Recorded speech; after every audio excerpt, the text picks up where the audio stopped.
Hello and welcome everybody. My name is Ryan. And I'm Heather. And this is Confidence Through Cabaret. And today we are super excited because we get to welcome a great friend to this series. And this person is an amazing pole and movement and mindfulness practitioner. They are from Sweet Sticky Jam. They are the amazing Alys Zaffre. Hi Alyss, how you doing? Hello, I'm doing well tonight. How are you? I'm good, thank you. It's such a pleasure to have you today. How's things? How is everything in the world of Alyss? Things are going well. Been a little bit hectic over the last few weeks, but I'm still getting over January. I have a massive thing against Januaries. Oh, I understand. I think we all understand. We're dating it slightly January 2021, but I think everybody is feeling the effects of January 2021 at the moment. Yeah, way over January. Yeah. So today, I'm so excited for this. I've been waiting for this for months, and I'm not very patient, so this has been a big deal for me. So today, actually, I mean, maybe it's better if you explain it. I'm just so excited about Sweet Sticky Jam and what's inspired that and what informs that and what that means and just everything. So everything. So yeah. So tell us your story. How did you get started in the whole kind of movement and sensuality and aerial kind of world? So I guess it started over 5.5 years ago. I started pole dancing, and I actually got into it through a society at university. And after a year of doing that and absolutely loving it, I moved to the States for a year to do placement. And the first thing I did was, I'm in a new country, I don't know anyone, I'm going to find my local pole studio. And there were 2 studios in town, and I went for the one that had the easiest to use website to book a class. Love that. So booked straight on, and there I met a whole host of amazing dancers and teachers, and the way they taught pole there was so different to how I've encountered anything in the UK, because it was run by an ex-ballerina and a couple of ex-strippers. So you had a really amazing mix, and it was very much more focused on dance than it was on tricks. And I was never that interested in pole dancing before. I just kind of did it for fitness and wanted to do tricks. Any sort of movement I felt very uncomfortable in, but they found a way to put it into context that I understood, and it kind of clicked. And it was also coincided at the same time when I was exploring a lot more of my sexuality in my home life. So yeah, that was a whole year of developing kind of my sexuality, but also feeling more comfortable in my skin and a dance style. So when I came back to the UK, the first thing I did was try to find more studios that did heels and different dance classes. And I really enjoyed them. But after a few years, I feel that I've done a lot of the same choreography over and over again. So I just started jamming by myself and trying to reconnect to, rather than focusing on choreography, focusing on my body and letting that lead me. Right. But the way that all snowballed into Sweet Sticky Jam was one of my pole instructors in Bristol, actually. She wanted to buy a pair of heels, but she'd never danced in heels, and she knows that I've got some experience. So I was like, how about you and I hire out some studio space and we jam? We'll roll around. I'll show you techniques to help you feeling comfortable with moving in heels and little things here and there. And it started off just 2 people who quite liked each other. We hadn't really hung out much, but I would just put on a playlist and we'd just mess around, basically. And every week it kind of evolved and got further and further, and we'd put on fancy lighting, and it became a really good stress reliever. It was wonderful. And yeah, eventually I started setting little challenges of what you could do. So for this song, focus on this little thing and see what your body does. And it was that kind of structure that ended up really, really sticking. And we had a lot of fun with that. It's absolutely ridiculous. Like we have these glowy balls, like this little one that I've got here, but like much bigger. And on one of them, we had like brought lines to load up in a line. And it's like the challenge is weave through these for this song. So we're in like heels, like trying to step over them, crawl through them, like such silly games, but it was a lot of fun. And then, as what happened to everyone last year, the pandemic hit, and we weren't able to have our jams in the studio anymore. But quite luckily, both of us had a little space at home where we could dance. And we had decked out that little space with fancy lighting, and we couldn't really wear heels. It's not much space for it at home. But we started continuing these jams over Zoom. So we'd put on a playlist, like we'd choose a song. And I feel this is really, really important to it. We'd make sure that we mute ourselves and then play the music to ourselves. Because I feel with music, having it immerse you like that and good quality really, really affects your mind state rather than something that's like tinny and crackly. I find that really difficult to dance to.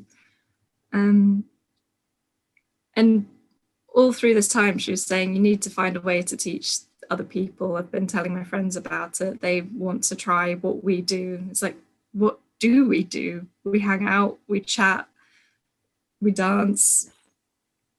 It feels great, but I don't really know how to package this and structure it into a class.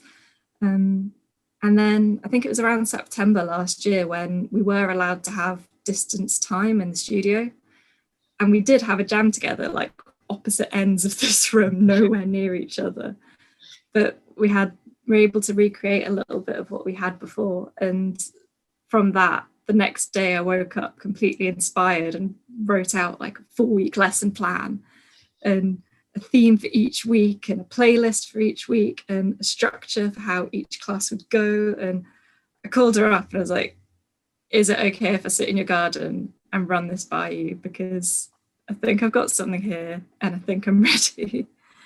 And she was absolutely wonderful. And her partner was there too. So we're going through this and kind of picking out like what could make it better. They're asking me hypotheticals of, well, how would you deal with this or this or this? Or what could it be in a few years' time? And I'm like, well, I'm very casual. I'm not business minded at all. But I do want to give back to my community and all the people that I come across through pole and dance. And I do find that when I have been talking to others, like things that we've been able to build together and feeling comfortable in our skin is something that I now have the language, or not even the language, because I can't put it into words still, but I have some techniques that might help them find what we have. And it's really nice because it's something that I'm still always going to be working on. And it's nice to be able to share that with other people. And having the class stand alone is really, really good to create a space where we can all like pause and work with it together. And what I love about it is because my brain never turns off after the 4-week course. I put it down to every 2 weeks because my personal schedule and my brain can't handle every week. And because I'm constantly thinking about things that we could do and constantly analyzing, I'm going through and saying, okay, this is what we did. Why did it work out like that? Can I turn this into something or create a little spark to give us an idea for movement for next week?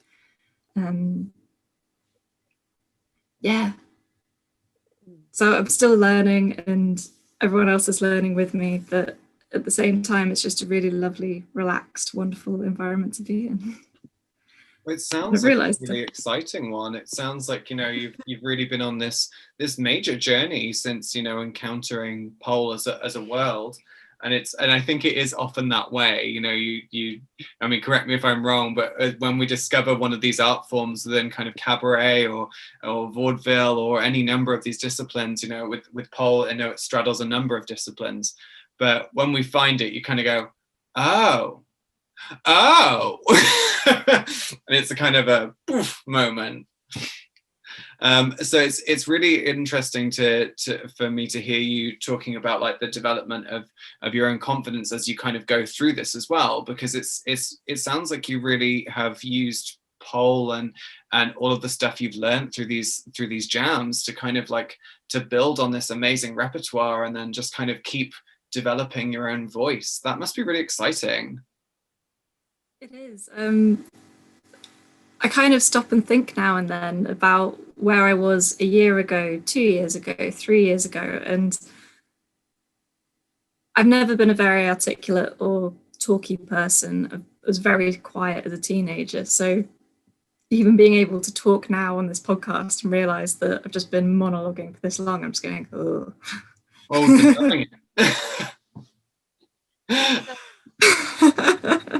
Alyss reasonably well. And I can say that, I mean, we're comfortable so we can chat, but I can say that you are by far one of the most articulate people in moving your body and expression and connecting with others that I've ever met. So it's not all about the words, you know. That's not where confidence comes from for all of us. Yeah, it's expression and finding that way to express yourself, which is why I'm so excited about what you do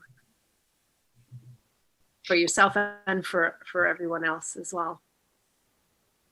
So I have been to your classes. I have loved your classes every chance I get. And I know that it's different each week and there are different focuses, but there's also a structure. Could you kind of share with us what your thinking is about the structure? Yes. So I realized I haven't actually said anything about what we do in the classes other than move and music. So what I like to do is, rather than set choreography like you would with any other kind of dance class, I give a prompt for something for you to focus on, and then just listen to your body and let whatever your body wants to do, let it do it. And I started off in the little beginning 4-week course when it started of saying, there is no right or wrong. There is no way you're supposed to move. Listen to your body and let it tell you what it wants to do. And when it comes to the structure of the classes, I like to start off with a warm-up. And I did about a year and a half ago, I started doing a mindfulness app. And I've drawn so much from that and noticed how that's helped me. So I wanted to put that into my classes. So I like to start with a short breathing exercise where people just sit, close their eyes, focus on their breathing, but to music, because I love everything to music. I think music is just the best thing. And if you're sitting in silence, you can have that kind of crushing, your mind can just go on a little rampage and start panicking about stuff. But if you've got music, you've got something to focus on. And if you just have that filling you up, like really loud in your room, no one about, got absolute privacy, and just focusing on your breathing and just really, really help center you. Obviously, it's not something that you can do if you're panicked and in a snap. You can't just like blare something and quieten down. But it's something you can do. Yeah. And then, so that's the first part of the warm-up. Second part of the warm-up is getting into our bodies, where you start allow your body to move, and usually have quite a long song, like 5 or 6 minutes.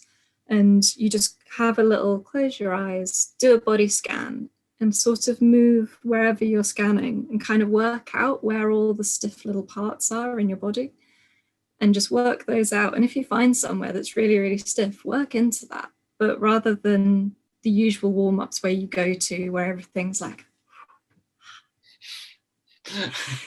you will actually just move into it in whatever way feels good to you. And it ends up becoming quite dancey, because I don't know what the actual Oxford definition of dance is blah, blah, blah. But as far as I'm concerned, any sort of rhythmical movement to music, that is dance. So yeah, we do a little body scan and have that really relaxed sort of warm up. And I find that when you're reflecting on your body and what it needs, like you feel a lot better afterwards and much more warmed up and ready for whatever we're doing. So then that's the warm up section. So you've had a little gone into your mind, gone into your body, warmed up your joints so you're physically able to do some kind of movement. But at the same time, if you are finding that your joints are all crackly and you're in a lot of pain, like I have really bad knees, I suffer with them quite a lot. There are sometimes I don't want to move. It's really, really good to find actually here are my limitations of my body today. And rather than saying, I can't do this because I'm physically in pain, just saying, I'll work with what I can do, because even if I can't do these extravagant, crazy tricks or dance moves, I can still move in some sort of motion over here, or I could just be sitting and just be using my upper body. Like there is no limitation just because your body may have something that it doesn't want to do. So I really focus and emphasize on let your body tell you what you want. Don't try to force it to do something it doesn't, because it's just going to be crap. And then, so wow, this talks a lot just about the warm up. I'm very emotional. Oh, I like that. Well, it's nice to go through it all, though, isn't it? Because it's like it's a good way to get a full understanding of what you're going to undertake. Yeah. Like I think that's super important. And then the main part of the lesson after that, I'll have a theme for each week. So what did we do last week? Blankets. We did grounded last week. Yes, and I did blanket themed. So last week is a great example of one of my themes. But like some themes have been space, so taking up as much space as you can in the room. Other themes have been hands, so looking at the communication that you get with your hands. Next week we're doing a Valentine's one, which is just going to be really, really cheesy because I'm a massive cheese ball and have a terrible sense of humor. Right. But yeah, we'll often have like a prop to kind of work through the theme. So last week I wanted grounding, and because it's absolutely freezing last week, I was like, everyone bring your duvets in, lay your duvets on the floor. And I called it grounding, but then it ended up becoming more like a weird plant metamorphosis, didn't it? It's like at first, the first one, it was, I just wanted people to focus on being wrapped up in the blanket and feeling their way around it. So that kind of soft, almost like you're a little seed, like rolling around in the dirt. And Heather, can I tell them about your reaction to that song? Because it was one of my favorites. At the end of each song, I always check in with everyone, and everyone gets to discuss a little bit of what they felt and what they experienced from the prompt. And for that song, Heather turned around and said, I didn't want to move. I wrapped myself in my blanket and I listened to the song, and it was great. And that has been my favorite reaction to anything ever. It's like, yes, because you listened to your body and you're like, this is what I'm going to do. And you did it. Yes, a movement class. I stayed wrapped in my blanket. But you know what, though? You're right about listening to your body. And then there's other times when you get up and you've told us to be on the floor, and I feel like I need to take up space. And it's just so important. And it's so rare for us to listen to our bodies. Yeah. And let it lead us. You know, our body has the response of what we're telling it. And this is the opposite way around. It's just like silencing your voice using the music and just letting it flow. So we do a series of exercises that Fiona leads us through. It's about, about 4 songs? Yeah, we usually do 3 songs for the exercise, and then we finish it off with the knitting session, which is you do whatever you want from the previous 3. and you can like mash them all together, take your favorite part, or in some cases do whatever you want, even if it's completely unrelated, because the whole point is I'm just here to give people ideas. If they find, actually, that's not what I want to do, my body wants to do this, your body does that, and that is fantastic, and I'm down with that. Like I had this really nice one with Aish when it was just the two of us the other week. I was focusing on textures, and we went through one that was a candle and smoke, and then the next texture was warm sunlight, and then the next one was electricity. And when it came to our knitting session, I put on this song, and we both danced, we checked in after, and she was like, it was amazing. I had like all these different textures. It was so profound. It was like all of them mixed together. And then I turned around and was like, I had slime. I didn't have any of the textures. I just had this vision in my head of like green fairy liquid blobs. That's what the music was giving me. Like it was super dynamic up until that point. And I was like, I am slime. Sometimes we're slime. And sometimes there's a color, and sometimes Alyss will ask us to think about the color, and I don't have one. And right. Sometimes so I don't know. I wouldn't normally say this while Alyss is here. Sometimes I just lay on my sofa, because that's what feels good. And I stretch out, and I do all the same movements, but in the stretch. And it is so beautiful to just feel into your body. Right. Sometimes we have a scarf or something else to move with or take up space with.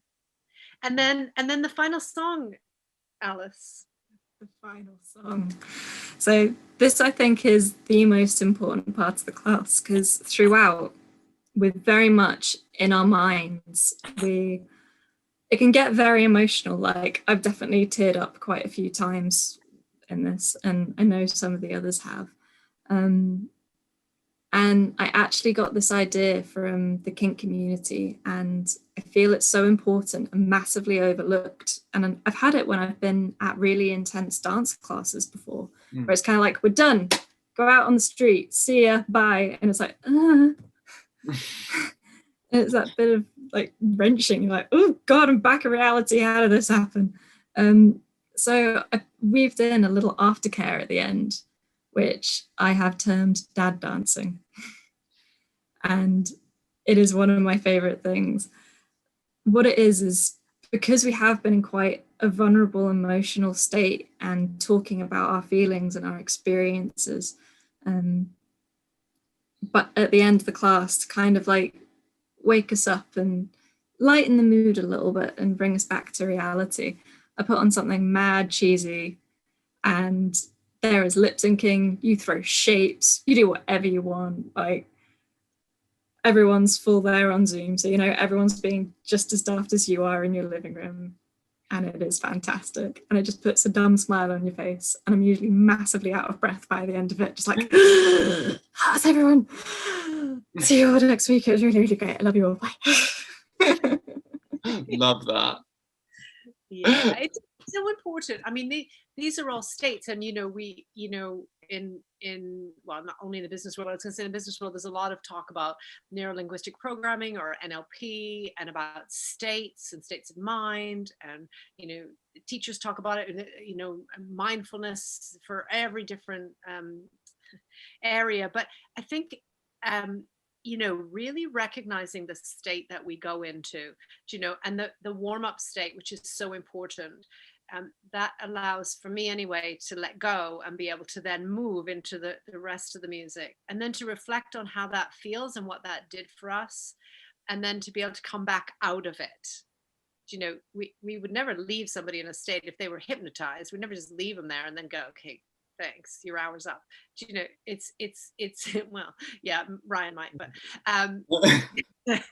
but I think I think coming out of that state gives us an awareness that we were in a vulnerable state, or we were in a relaxed state, or we were in an emotional state in some way, and then we can come back to reality rather than just kind of going, oh well, okay, that was a song. So it is a bit crazy. It is, and it is fun, and that's the thing we need to be able to do with our bodies. Whatever they can do is enjoy them, right? It's about sensuality, it's about pleasure, and the more that we can do that, the better. So Fiona, you were going to take us through a song. Yes, I was. I wanted to share with you one of my favorite warm-up songs, just to get a little bit of an idea of what we do in the class. Because it's just one song, I'm not going to do dad dancing as well. I'm not going to make you get up. And I'm in bed right now, so I'm not going to. I appreciate this. Yeah. So it's quite clunky, but I found that it works really, really well. So what I like to do for these classes is I'll post the playlist beforehand. And then everyone mutes themselves on Zoom, and I'll give like a little countdown. We all start our music, and then we all come back and just have a little chat about what we experienced and what we felt. And if that was nothing, also cool. If you don't know, it's fine. It's something that takes practice. To be able to actually go through your body and say, okay, what happened there? How do I feel about it? What are we going to do now, kind of thing. So do you want to know what this exercise is going to be? Yes. So I picked this one up from a sensuality workshop that I did last summer through Pinky Promise. And I've elaborated a bit for my own purposes. So with this one, it's just to really get in touch with your sensuality, but also a nice way to introduce yourself to your body. So you take your non-dominant hand, in my case, it's my left, and you just start stroking the back of your dominant hand. And what you're going to do is close your eyes and focus on your breathing and focus on the sensation of either something under your fingertips or the feeling of your hands on your hands. And throughout the song, focus on your breathing, focus on the sensation of touch. But also, if you feel that wants to move, go with it and have a little explore. By the end of the song, you might have explored your entire body and you've just rubbed yourself all up and down, or you might just still be here. Whatever it is, whatever your body wants to do, whatever your hands want to explore, that's fine. You ready? Cool, yeah, let's do this. Do you want to tell viewers what the song is so they can play the home game? Because it's a damn good song. I also say that at the beginning of every single class, the beginning of every single exercise, because I choose all the songs, so I think they're all great, and I want everyone to know how great they are, and they should listen to these songs. So this one is This Feeling by the Alabama Shakes, who are probably in my top 10 bands ever, because they're just so goddamn good. All right, so if we'll pop ourselves on mute.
Welcome back.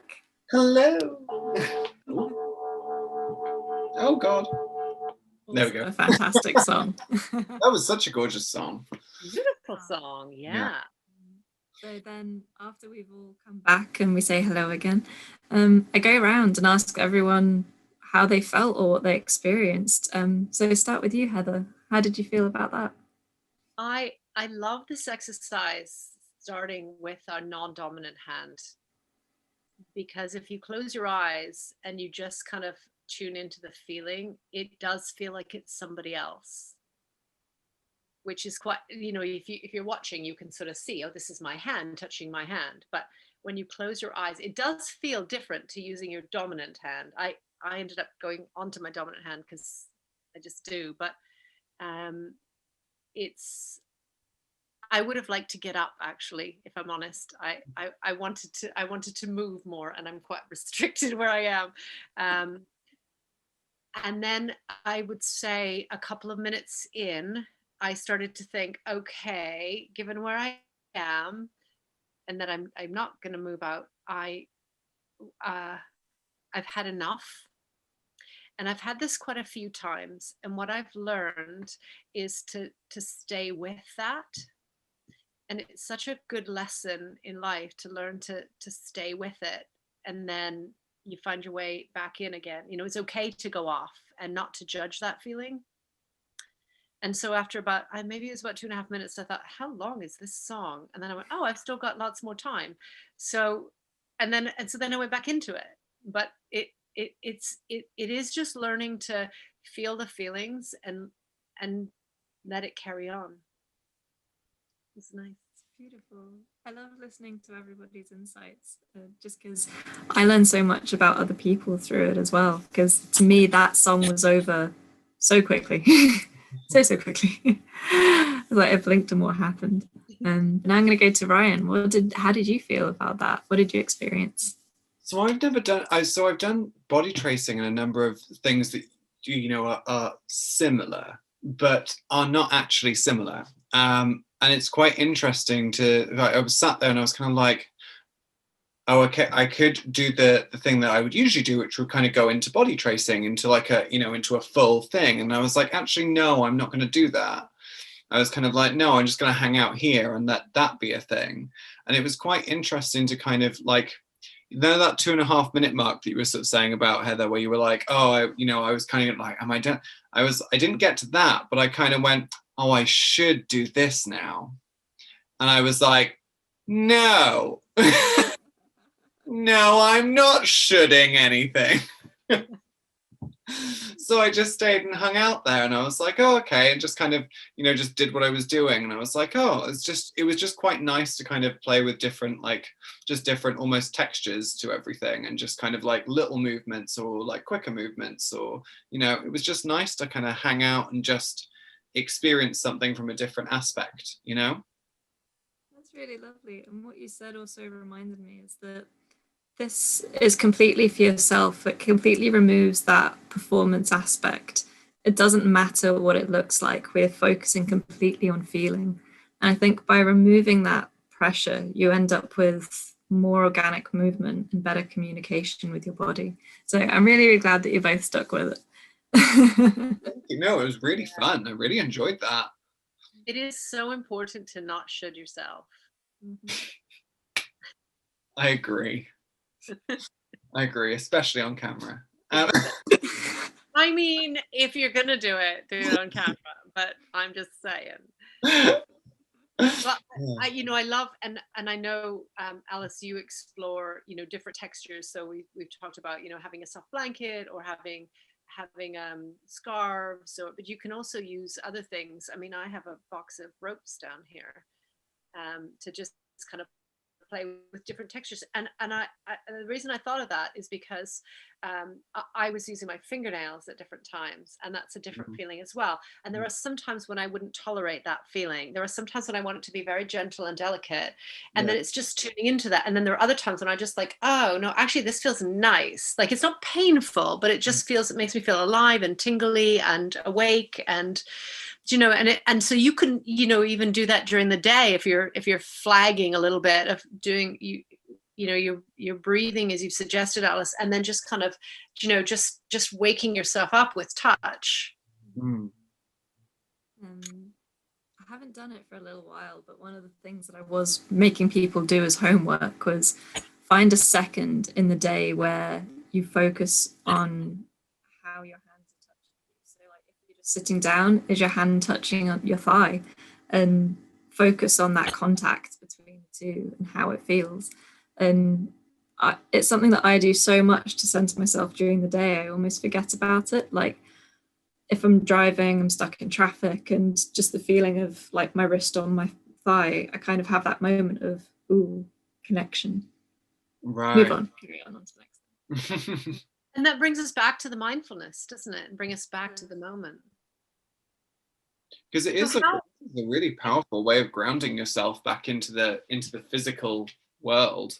But not just in it, but when like, so we've talked about this quite a few times where there's a thing of like grounding into the physical, but this is a very different aspect of that. It's like grounding to the physical sensual, I'm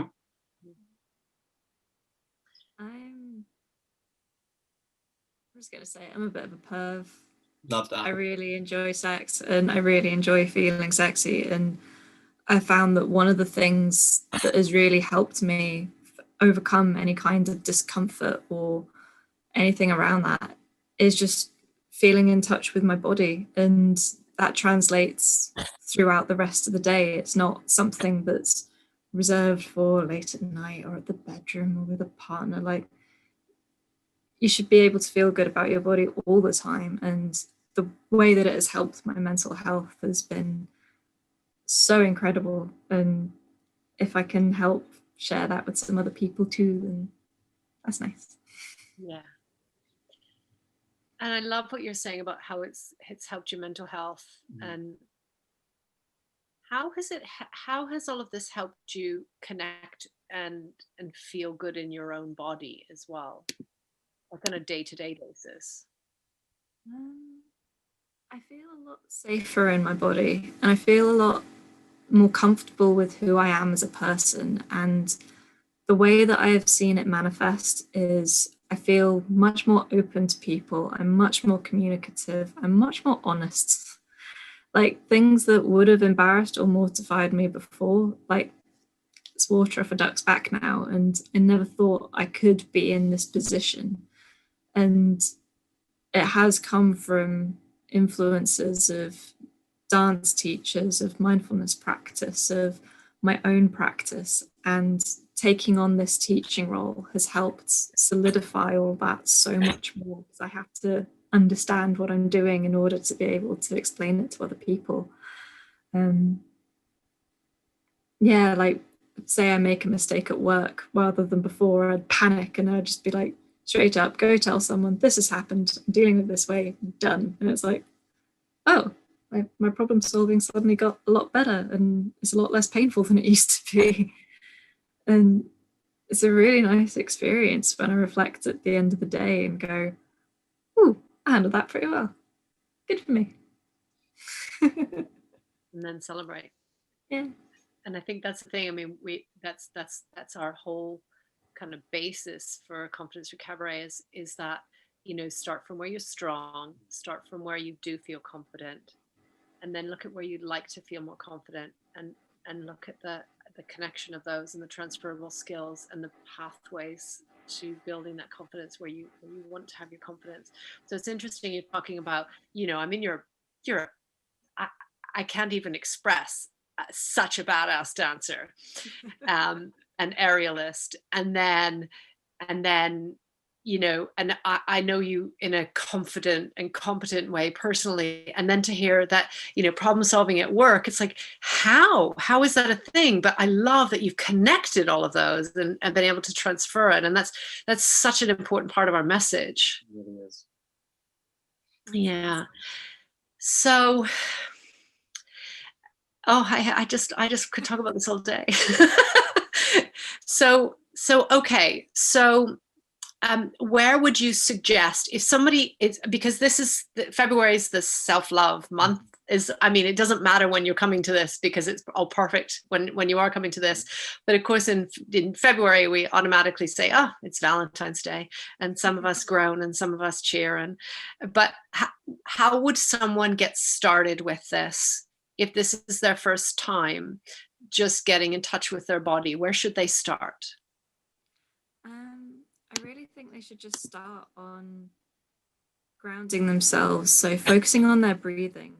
And then just observing themselves, not in a mirror. You don't have to physically be looking at yourself, but just look at yourself internally. So do a little body scan, be like, okay, where is my body in space? And I find that building that connection of being able to locate where your body physically is a lot more difficult than you think it is. Suddenly you realize that your body is what you have to hold on to. It will always be there for you, hopefully, unless you're a ghost. That's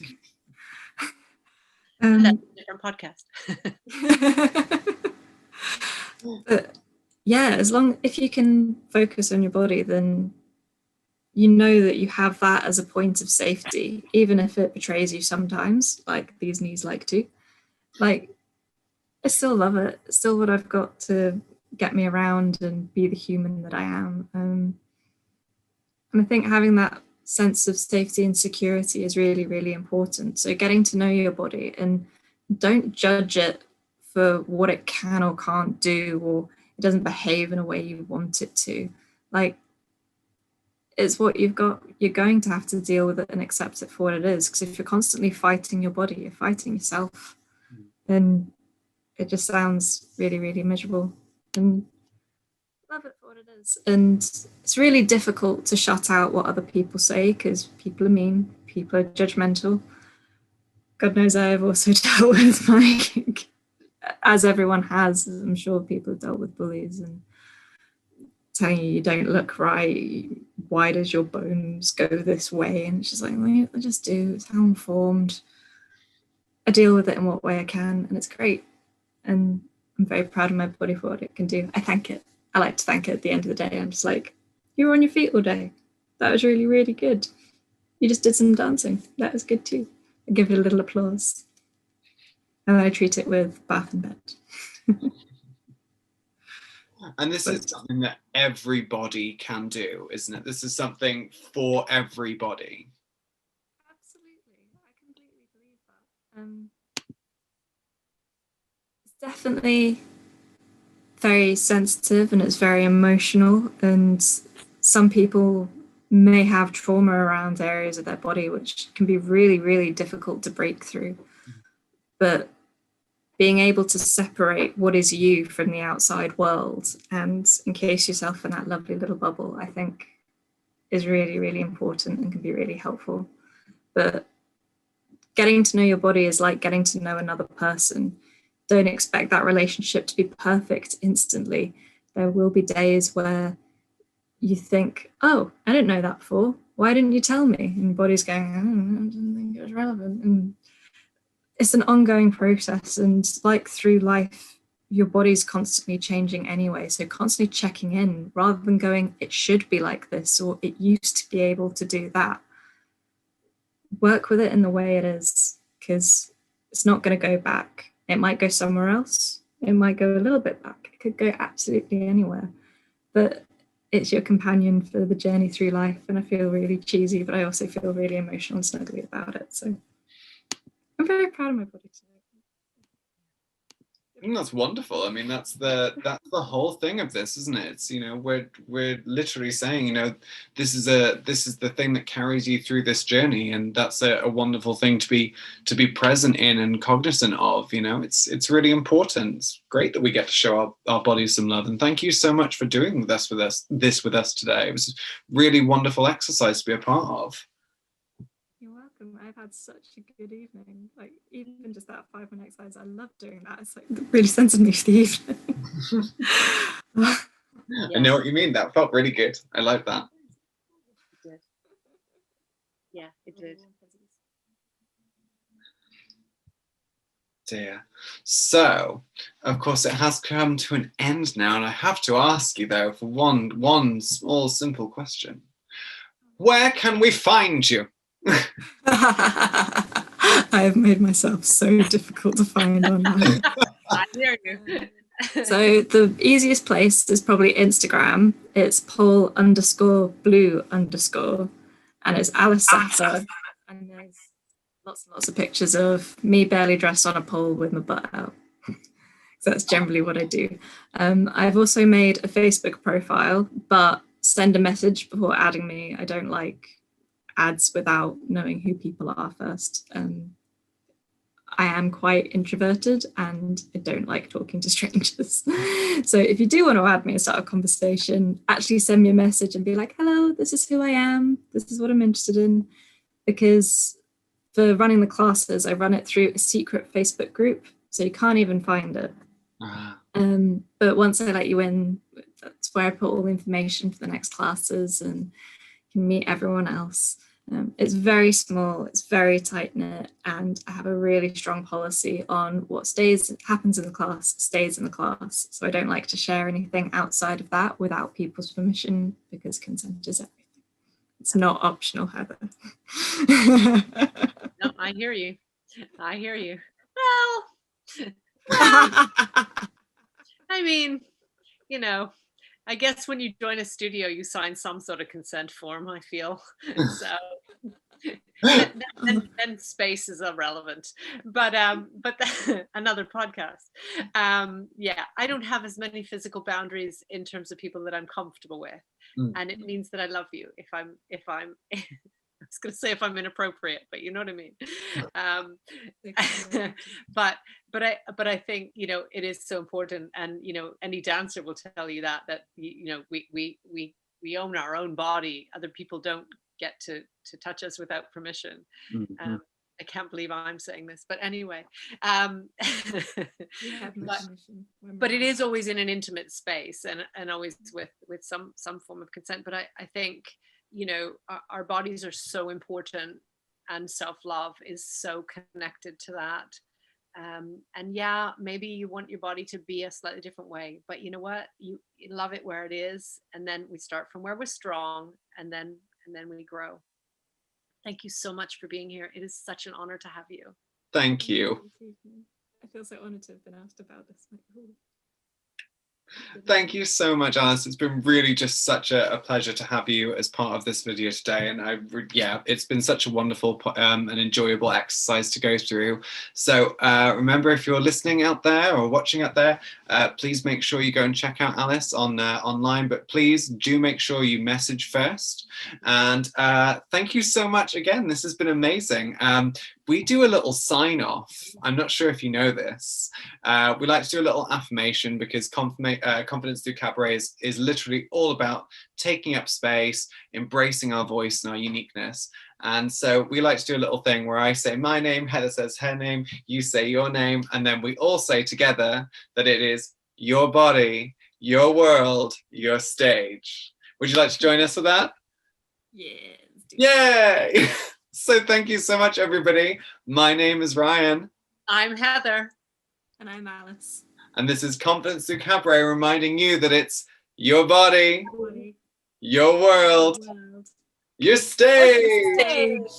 Thank you so much, everybody. Mwah. Goodbye.